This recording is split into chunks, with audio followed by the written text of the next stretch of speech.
మీ అందరికీ నా హృదయపూర్వక వందనాలు. చెమ్మగలిగిన దేవుని పిల్లారా, మీరు హృదయాలు వెలిగించే మాటతో ఏకొని మీ అద్దకు వచ్చినాను కనుక మీరు నేను కలిసి ప్రభు మాటలు ధ్యానం చేసుకుందాం.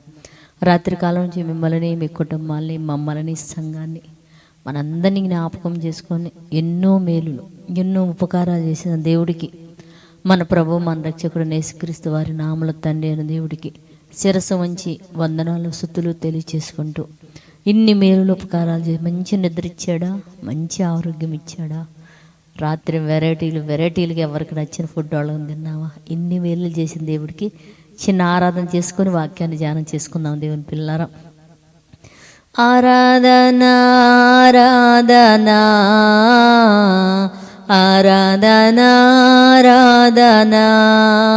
ఆరాధన ఆరాధన ఆరాధన ఆరాధన.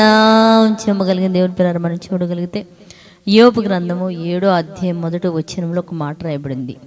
భూమి మీద నరుణ కాలము యుద్ధ కాలము కాదా, వాని దినములన్నీ కూలి వాని దినముల వంటివి కావా అని చెప్తున్నాడు. అంటే దేవుడు మనకి ఏమి నేర్పించాలనుకుంటున్నాడు ఈ మాటల ద్వారా, మనతో ఏం చెప్పాలనుకుంటున్నాడంటే, నైనా భూమి మీద మీ నరులు అంటే మీ కాలమంతా యుద్ధ కాలము.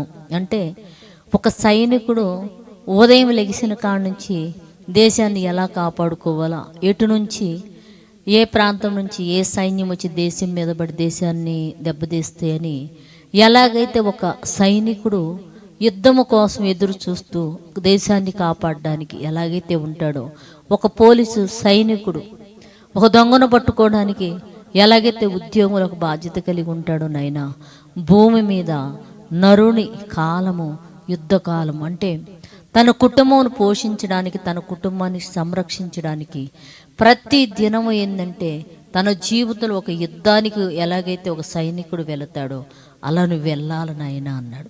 ఇంక రెండేదంటే కూలివాని దినముల వంటి కావా అన్నాడు. అంటే ఈరోజు మనం కూలికి వెళతాం, వచ్చిన జీతము తీసుకొచ్చుకొని వాడుకుంటాం. పనికి వెళ్ళిన తర్వాత రైతు ఆ రాటికి కూలి ఇవ్వగానే తీసుకొచ్చుకొని ఇంట్లో వాడుకుంటాం.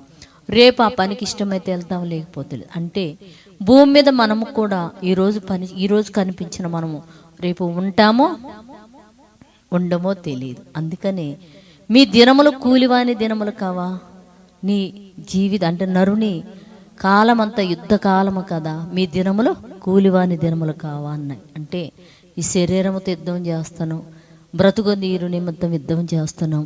ఒక కూలివాని దినములు ఎలాగున్నాయో మన బ్రతుకు దినములు అలా ఉన్నాయని చెప్తున్నాడు దేవుని పిల్లరా.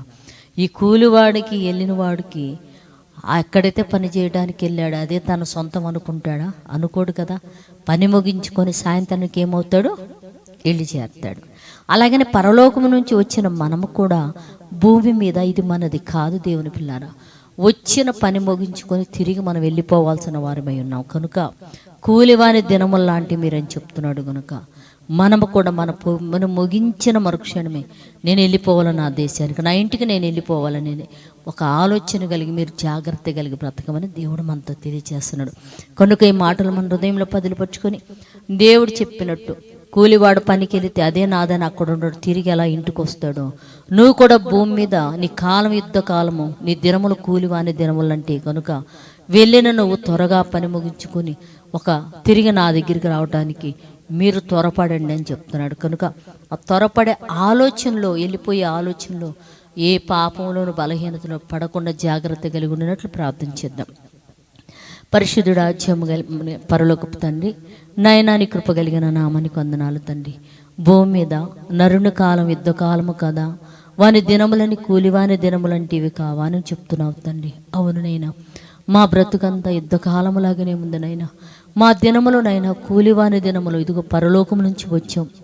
ఇచ్చిన పనిని ముగించుకొని తిరిగి వెళ్ళిపోవాలి. కానీ భూమి మీదే నేను నాది అనుకునే స్థితి మేము కలిగిన తండ్రి, నీ దగ్గరున్న నా తండ్రి నిత్య జీవాన్ని పోగొట్టుకోకుండా ప్రతి బిడ్డ కూడా ఆలోచించి కూలివాని దినముల లాంటి కాలము మాది కనుక తిరిగి ప్రయాణమై వెళ్ళిపోవాల్సిన వారమై ఆలోచించి పరిశుద్ధతను పవిత్రతను కాపాడుకుంటూనైనా ఇదిగో నువ్వు ఇచ్చిన పనిని ముగించుకొని నేను చేరే భాగ్యం అందరికి ఇచ్చి మీరు మహిమ పొందమని అడుగుతూనైనా ఇదిగో తండ్రి, ఎంతమంది అయితే ఈ మాటలు వినలేక, ఈ మాటలని నా తండ్రి వ్యతిరేకిస్తూ నిన్ను బాధపడుతున్నారు.